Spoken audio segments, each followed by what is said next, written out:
할렐루야, 다소니 커뮤니티 매일 묵상 함께 하겠습니다. 믿음의 여행을 출발하는 시작 7번째 시간 마지막입니다. 구원 이후 그 시작과 전쟁이란 제목으로 묵상 함께 하겠습니다. 누가복음 1장 75절입니다. 종신토록 주의 앞에서 성결과 의로 두려움이 없이 섬기게 하리라 하셨도다. 아멘. 오늘 본문 75절의 사가랴의 성령 충만한 기도에는 아주 중요한 의미가 담겨 있습니다.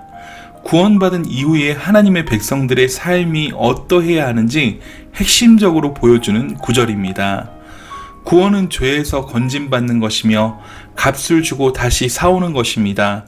구약에서는 이것을 거룩이라고 말씀하고 구별된 백성이라 말씀하고 있습니다. 그런 의미에서 구원은 시작입니다. 어떤 시작입니까? 종신토록 주 앞에서 성결하고 의로운 삶을 살아가야 하는 삶의 시작입니다. 두려움 없이 주님을 섬기는 삶의 시작이란 것입니다. 그래서 이런 구원을 요한복음 1장 12절에서 영접하는 자, 곧 그 이름을 믿는 자들에게 하나님의 자녀가 되는 권세를 주셨다고 말씀한 것입니다. 구원은 예수님을 구주와 주님으로 영접하는 것입니다. 그 영접을 통해서 우리가 죄에서 건짐을 받고 예수 그리스도의 속량하시는 은혜의 수혜자가 되는 것입니다. 정말 너무 감사하고 감격할 은혜입니다. 그러나 우리는 다시 마음을 겸비해야 합니다. 구원받은 것 자체로 다 끝난 것은 아닙니다. 구원받은 이후에 우리는 주 앞에서 성결과 의로 살아야 할 긴 시간이 남아있는 것입니다. 그 시간 동안 구원받은 성도는 믿음으로 살아야 합니다. 주님을 인생의 주인으로 삼고 빛으로 살아야 합니다. 우리가 여기서 놓치지 말아야 할 중요한 원리가 있습니다. 그것은 바로 우리의 원수 마귀는 우리를 가만히 내버려 두지 않는다는 것입니다. 광야의 이스라엘 백성들이 광야 생활을 하면서 걸핏하면 애굽이 좋았다고 투덜거렸습니다. 고된 노역 생활을 했지만 생활이 가능했습니다. 고기도 배급받고 부추도 먹었습니다. 애굽의 재미있는 문화도 어찌 보면 상당한 쾌락이었을 것입니다. 그렇지만 결론적으로 애굽에서 그들은 노예였습니다. 그들이 하나님께 부르짖었기 때문에 하나님께서 그들을 구원하시기로 작정하시고 모세를 준비시키신 것입니다. 물론 하나님께서는 구원 계획을 가지고 계셨습니다. 그러나 이스라엘 백성들이 애굽이 그렇게 좋았다고 말할 만큼 애굽 생활이 행복하진 않았다는 것입니다. 그런데도 자꾸 애굽으로 돌아가려고 합니다. 마찬가지 이유로 구원받은 이후에도 세상 것이 좋다고 자꾸 힐끗거리는 것입니다. 과거의 즐거움과 쾌락이 주는 유혹으로 다시 노예 생활로 돌아가려 하는 것입니다. 하나님께서 우리를 원수의 손에서 건져내어 값을 지불하시고 하나님 자녀로 삼아 주셨습니다. 이러한 귀중한 사실이 사단의 입장에서 보면 자기 백성을 빼앗기는 일입니다. 사단은 어떻게 하든지 구원받은 성도가 종신토록 주의 앞에서 성결과 의로 섬기지 못하도록 회방합니다. 원래 사단은 온 천하를 꿰는 자였습니다. 사단의 방법이 꿰는 것이라는 것은 우리가 싸워야 할 전쟁의 내용을 말해줍니다. 사단은 우리가 좋은 성도, 좋은 그리스도인이 되지 못하도록 회방을 놓는 것, 그것이 그의 목적인 것입니다.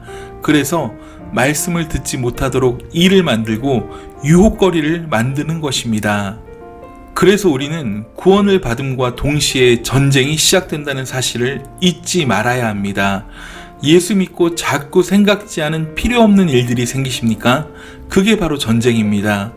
예수를 좀 잘 믿어보려고 하니까 자꾸 주일에 일이 생기고 말씀을 듣지 못하게 하는 것, 그런 것이 있습니까? 바로 그것이 사단의 술수라는 것입니다. 사단은 성도가 말씀의 사람이 되는 것을 싫어합니다. 그래서 처음 예수 믿고 나서는 더욱 이 전쟁이 치열합니다. 마음에서도 전쟁이 일어납니다. 내가 구원을 받았는지 못 받았는지 혼란스럽게 만듭니다. 의심이 생기게 합니다. 자꾸 무슨 특별한 체험이 있어야 할 것처럼 불안하게 만듭니다. 그게 바로 전쟁입니다. 지속적으로 말씀을 듣고 말씀을 잘 배우면 이 확신은 저절로 찾아옵니다. 그러나 구원을 받은 초기에는 이 모든 것이 혼란스럽습니다.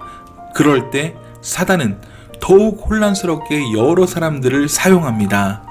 그러나 여러분, 흔들리지 마십시오. 아무나 예수 믿고 싶다고 다 믿어지는 것 아닙니다.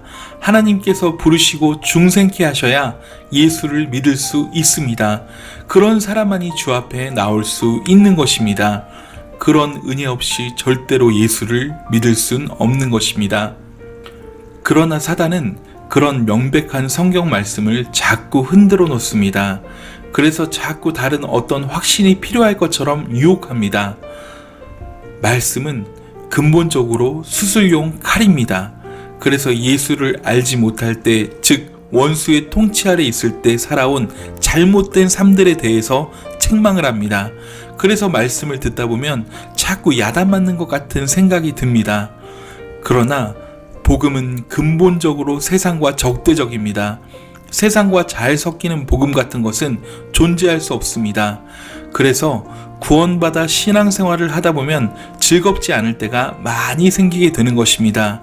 그러나 구원은 건져내는 일이면서 소속이 바뀌는 것이기 때문에 당연히 갈등이 생기게 마련입니다. 이것을 올바로 이해하지 못하면 신앙생활이 즐겁지 않게 되는 것입니다. 그러므로 우리는 구원받은 이제부터가 그리스도인의 시작이며 전쟁이라는 사실을 인식하고 마음에 새겨야 합니다. 그리할 때 신앙생활에서 일어나는 유혹들에 잘 대처할 수 있는 것입니다. 사랑하는 여러분, 우리는 예수 그리스도께서 우리를 위해서 죽으시고 부활하신 것을 믿음으로 구원받은 사람들입니다. 하나님께서 예수의 피값으로 우리를 사셨습니다. 그렇다고 해서 갑자기 우리 삶이 달라지지는 않습니다. 갑자기 딴 세상으로 이동한 것도 아닙니다. 구원받은 후에는 우리는 여전히 전과 동일한 삶의 현장에서 살아야 합니다. 다만 통치권이 달라졌습니다. 원수에게서 구원한 것이기 때문에 이제는 원수의 지배를 받지 않습니다. 중립지역에서 살 수 없습니다.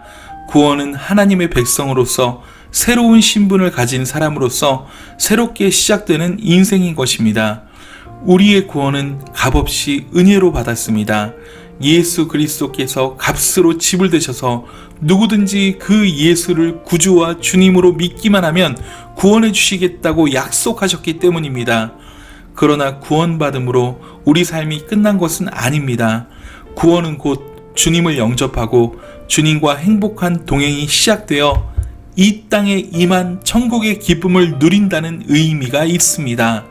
반면에 구원은 치열한 영적 전쟁이 시작되었다는 것을 의미합니다. 구원은 끝이 아니라 시작입니다. 그래서 구원은 지금도 계속되는 주님과의 생생한 동행이며 교제입니다. 구원받았다는 것은 놀라운 주님의 축복된 삶으로 들어왔다는 것입니다. 그 축복은 이 땅에 임한 천국을 누리는 것입니다. 날마다 주님과 동행하며 이 땅에 임한 천국에서 진정한 샬롬을 누리시고 기쁨과 사랑으로 지어져가는 저와 여러분 되시길 간절히 소원합니다. 오늘 하루도 승리하세요. 사랑하고 축복합니다. 샬롬.